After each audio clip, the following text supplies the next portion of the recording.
Páramo. Así es, esta obra maestra de Juan Rulfo, que es considerado uno de los autores mexicanos más leídos a nivel mundial. Y bueno, para mí, este autor es maravilloso, además de que esta obra, la verdad, me gusta muchísimo el estilo de este autor, no solamente en esta historia de Pedro Páramo, sino también en cualquiera de sus otras obras. Sin embargo, el día de hoy voy a hablarles exclusivamente de esta. Es una historia que trata de un chico que va al pueblo natal de su madre, llamado Comala, que por cierto, como dato curioso, también era la primera opción de nombre que el autor tenía para esta historia, que por cierto también le queda muy bien a la historia por lo que trata. Y bueno, este hombre llamado Juan Preciado llega a Comala y comienza a encontrar una serie de personajes, pero ahí vamos viendo como que hay algo raro. Por ejemplo, se encuentra con un arriero que lo lleva hasta el lugar que él está buscando, ya que para empezar él estaba medio perdido en el camino.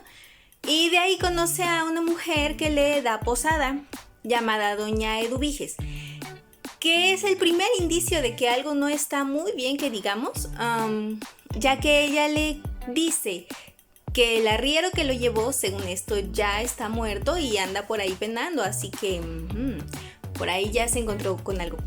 Toda esta primera línea, digamos, de la historia está contada en primera persona, narrada por el propio Juan Preciado, que además tiene como pensamientos dirigidos hacia su madre, que por cierto ya ha fallecido, que es por eso que él llega al pueblo de ella.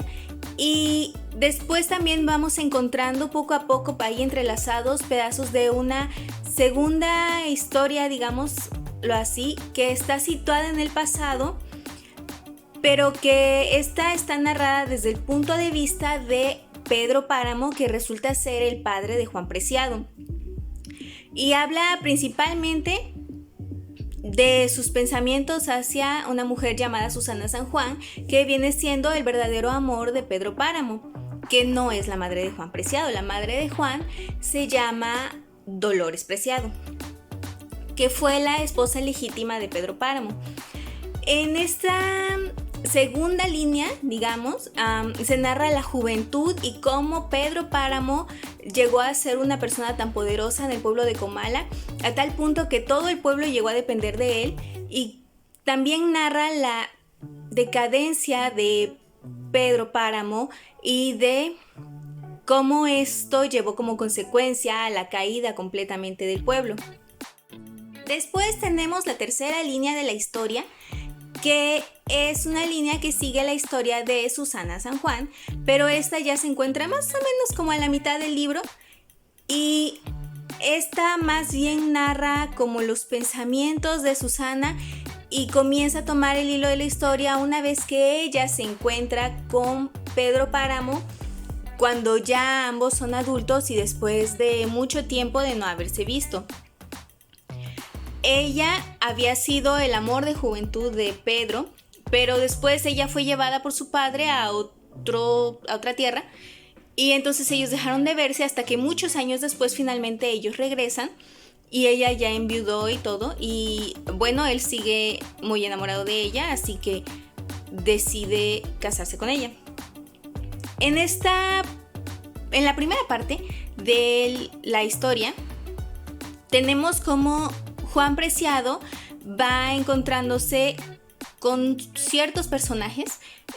Después de salir de la posada de Doña Eduviges, se encuentra con la que en su primera infancia habría sido su nana, que es Damiana Cisneros, la mujer que lo cuidó cuando era un bebé. Y ella le dice que Doña Eduviges también ya está muerta y que anda penando, y que el cuarto en el que él se quedó había sido clausurado y que no había llave para abrir ese cuarto, ya que en esa habitación mataron a un hombre. Así.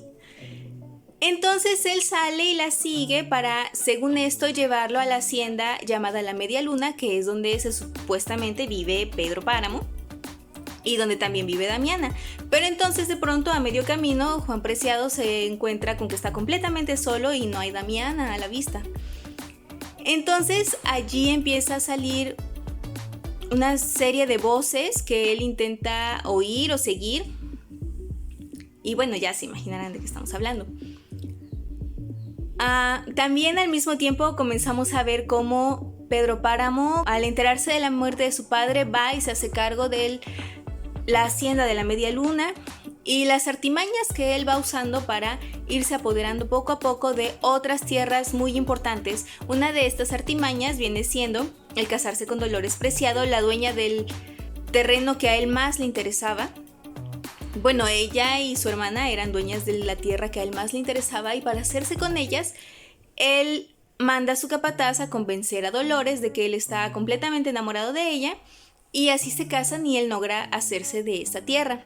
Si ustedes no han leído este libro, realmente se los recomiendo muchísimo, porque este estilo de las historias que se van narrando paralelamente y que van como entrelazadas, la verdad a mí me resulta muy interesante, porque vas descubriendo poco a poco cómo ciertos puntos que te van aclarando detalles de una historia y de la otra, y dices, por eso sucedía esto. Si ya lo leyeron, pues saben de qué estoy hablando, y si ustedes no lo han leído y quieren leerlo, pues les recomiendo que lo hagan.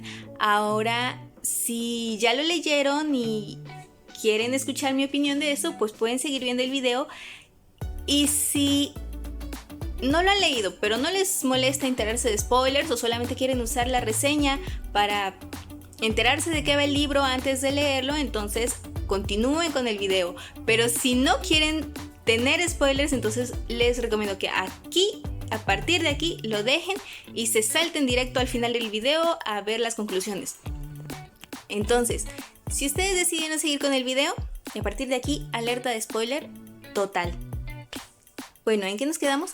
Les decía que después de que la historia de Susana San Juan entra en el libro, en la historia, podemos ver cómo ella tenía cierta inquietud, no sé exactamente cómo podríamos decirlo,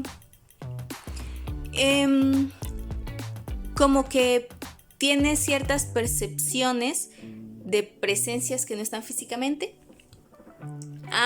Pero aún así, Pedro Páramo se casa con ella, manda a matar al padre de Susana para que ella pueda quedarse con él. Definitivamente Susana no lo sabe, pero ella se da cuenta de lo que está sucediendo y aún así decide quedarse con Pedro Páramo. Se queda allí y siente la presencia de su padre, que va a despedirse de ella.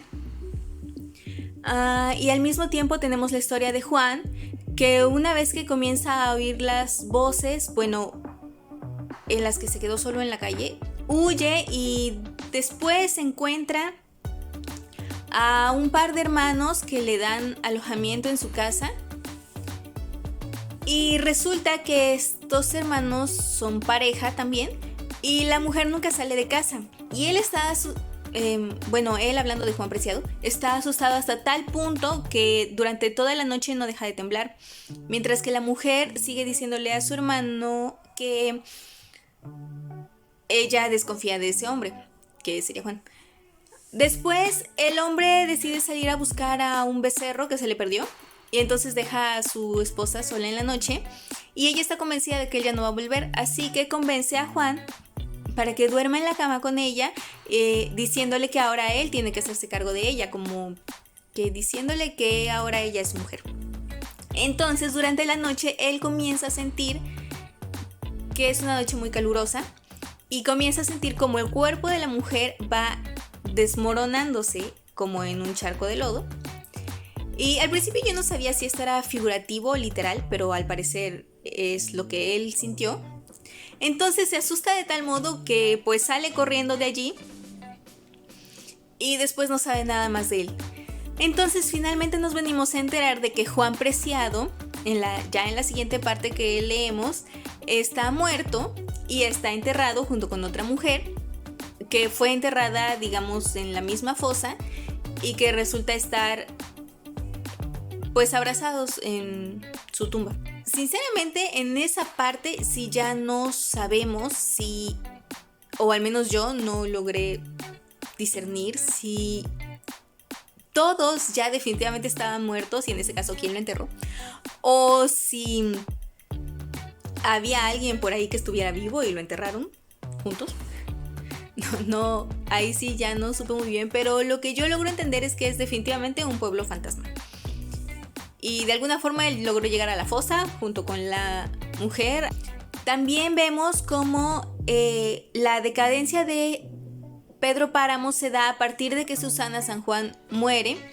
Y él tenía un hijo que fue el único hijo que reconoció, que le puso por nombre Miguel Páramo, que vivía con él pero llevaba una vida muy acelerada, a tal punto que gustaba de ir a conquistar jovencitas a diferentes pueblos aledaños, y en una de esas salidas nocturnas su caballo lo desnucó a Miguel.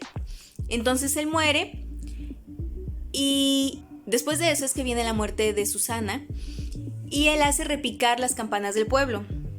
Sin embargo, repican de tal manera que la gente empieza a creer que es día de fiesta, viene la feria, hay juegos, alegría, hay fiesta y todo. Entonces Pedro Páramo se resiente de tal forma con el pueblo que decide quedarse sentado y no hacer nada, porque él sabe que tiene tal poder sobre el pueblo que si él no hace nada, el pueblo morirá. Y efectivamente así sucede. Finalmente él muere. Poco a poco se va deteriorando, en su vejez muere y el pueblo lo hace con él. Así es, esta es la historia de Pedro Páramo, resumida, muy resumida, por supuesto. Siento que definitivamente no le hice justicia al libro en estos 10 minutos. Sin embargo, es un libro muy bueno, muy recomendable, tiene una historia excelente, una narrativa excelente y la estructura del libro es excelente. No hay otra forma de decirlo. Este libro es de mis favoritos y el autor también es de mis favoritos. También les recomiendo El Llano en Llamas, es otro libro del autor, es una recopilación de cuentos. Y si gustan también, bueno, y aunque no, también voy a hacer una reseña de este libro después, abordando un poquito de los cuentos. Pero mientras tanto, este libro, aquí está, Pedro Páramo, se los recomiendo muchísimo. Esta, por cierto, es una ilustración que salió en la contraportada de la primera edición del libro, pero aquí la tenemos en la portada, para que la vean. Y de verdad les recomiendo que lo lean mucho. Ahora, si se les hace muy pesado, si comienzan a leerlo y se les hace muy pesado, les recomiendo que lo dejen y vayan a buscar libros que sean un poco más ligeritos para que poco a poco puedan ir subiendo de nivel en cuanto a su lectura de diversos títulos. Porque si intentan a la fuerza leer un libro que es muy pesado, entonces en vez de tener gusto por la lectura van a terminar teniéndole desagrado. Entonces no se los recomiendo, les recomiendo que vayan poco a poco. Si ustedes aún son muy jóvenes o si aún están empezando, vayan con calma. Y si quieren leerlo y ya sienten que están más avanzados en la lectura o son un poco mayores, son adolescentes, 18, 19 años, pueden leerlo. Por supuesto, esto es solamente mi opinión. Ustedes pueden, si no lo han leído, intentarlo y formarse su propia opinión. Pero esto es lo que les recomiendo. Y si ya lo leyeron, pues quiero saber si comparten mi opinión o no. Pueden dejarme sus comentarios y yo los estaré leyendo. Hasta la próxima reseña. Bye.